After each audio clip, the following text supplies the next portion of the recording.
Hello everyone, it's Tilly from Tilly Journals and I am back with another how-to tutorial, and that's this time how to make these washi dashboards like that one. But this time I'm going to use these 4 washi from Simply Gilded.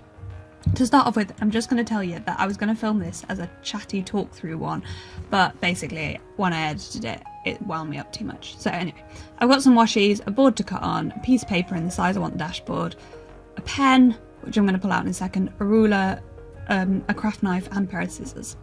I'm just deciding what pen to use here, and I do end up using that fountain pen with it's got Pilot Irishizuku Kujaku ink in.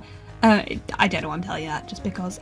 But the nice thing about this pen is it was dark enough to see through the washi, but it was a similar enough colour to the washi that it just sort of blended in as well.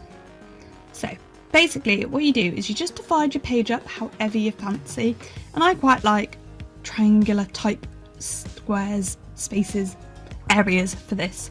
I just draw lines down the page, trying to alternate them a bit and trying not to make them sort of just one way then the other, then the other, then the other, and mix it up a little bit.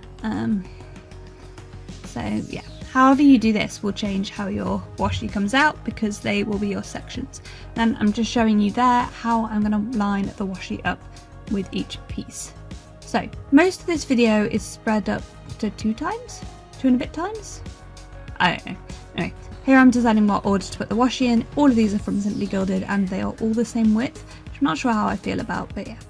Anyway, so for your first block you want to line it up with the top of the page, and you want no white space at the top or whatever.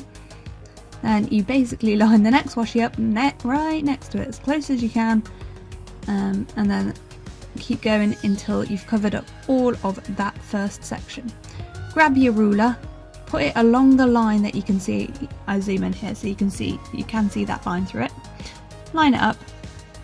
I'm trying to work out the best way to do it, and I'm talking here about always cutting on the waist side of the line, because that's always what my granddad, he was a woodwork teacher, used to say, so that if you cut on the waist side, because you can't, it's really hard to put something back on, but it's quite easy to take it off, which you will see later me make that exact mistake, but well. So yeah, and then I'm just cutting along the 2 lines with my slice tool and off the end of the page with the scissors. You'll see me use a mixture of the scissors to cut off the end and the slice tool, but yeah, you can do whatever you like really. I'm just showing I didn't quite cut that perfectly, but whatever. So because we only used a tiny bit of that happy nail bats there, I just use another complete strip. If I use more than about half, I tend to, well, more than about a third, I tend to cut down the washi so that it's not all like duplicate, or I don't only use a tiny bit of it.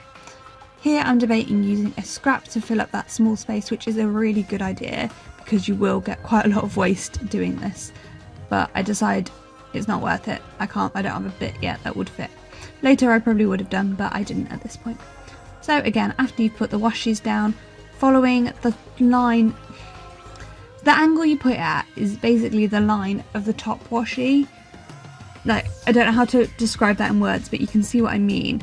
So the gap I had started at that angle, so I put the washi at that angle.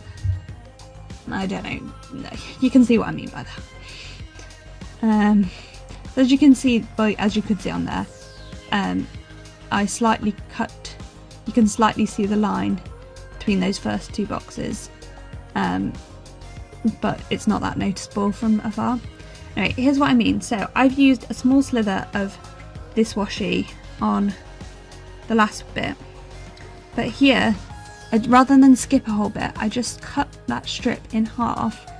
So I pop it on with half overlapping the washi I've already put. I'm debating whether you can see a bit of white there or whether I need to cut a bit more off. And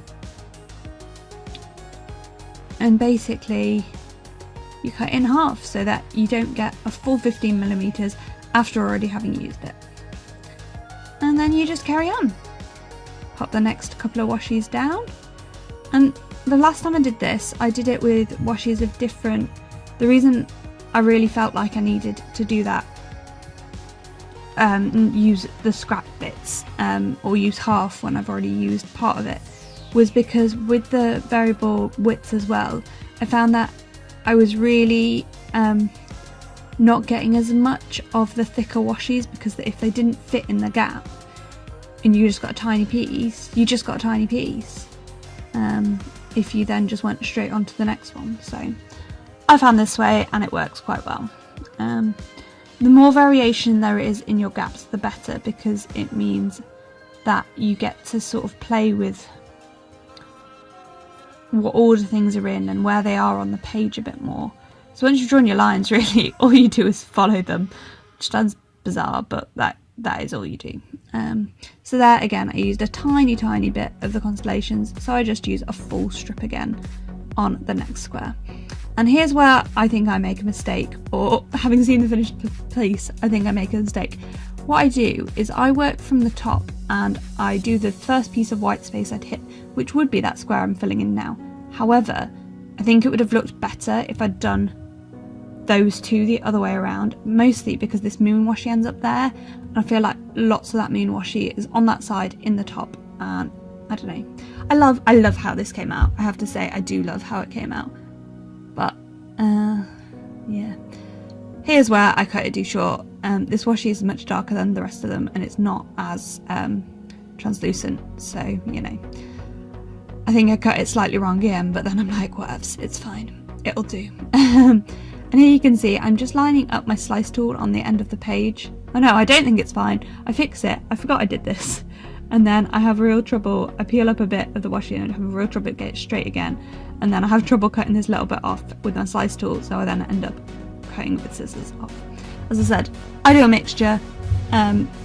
If you noticed, I don't know whether you would have done it, with my slice tool, when I need to line something up at the end of the page, just above and just below it, I tend to touch the paper, and that's just to edge the ruler slightly to make sure I'm exactly along the line, which is probably a little bit extra, but hey, I'm a little bit extra sometimes. This is my next mistake. Not proper mistake, I fixed this mistake as well. I cut that piece completely wrong. I'm like, how did I even manage to cut that so wrong? I don't know either, I really don't. But I did. So I'm just going to stick another piece down and cut it again. And here again, I debate trying to cut it down before I pop it on the piece of paper, but I don't in the end. I just use the strip and ignore that and just pop it along about the amount that I've used off the top. That was partly because even though I managed to cut the V out of it, my V went a bit deeper than I could have used, so that was kind of annoying. Anyway, so really I'm doing the same thing. I don't know what else to say. There's nothing new to say. I'm just sticking down the washi, lining it up and along the next diagonal line I have, and then using my slice tool and ruler to cut things off. So here I do use like a tiny bit of the gem there. Again, I just think it gives it better balance doing the thinner strips. I also think it gives you some line width variety, like some washi width variety, especially. Basically, the reason I don't have any washi in different widths for this one is all my washi of this like colour scheme is this colour, sort of this blue, dark purpley blue with silver foil, because I don't mix my foils. All of my washis in that colour scheme are 15mm, so I thought about adding some other washis, but to be honest, I didn't see the point in adding washi I didn't love as much that was still also 15mm, so I didn't, because you know what, at the end of the day it's my dashboard and I can do what I like.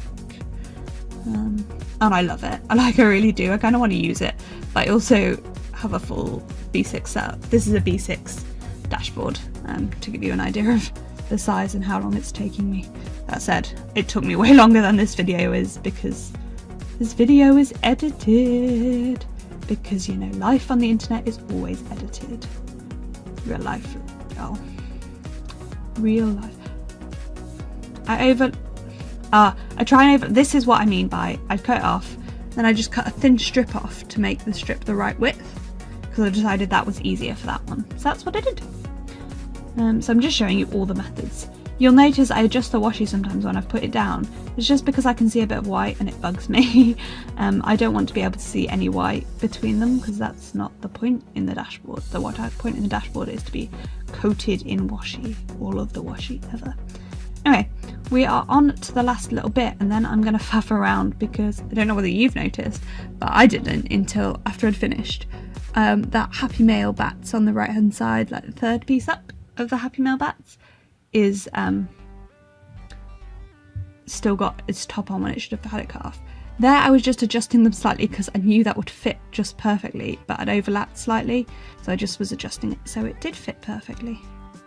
And there you have it, that is the dashboard. So I'm just going to clear everything out of the way and speed it up really fast while I clear everything out of the way. And of course, you know, tidying up is what you need to do with these things, it really is. So that is the dashboard all done. I'm just going to show you my scrap pile of washi because there is a lot of it, there really is.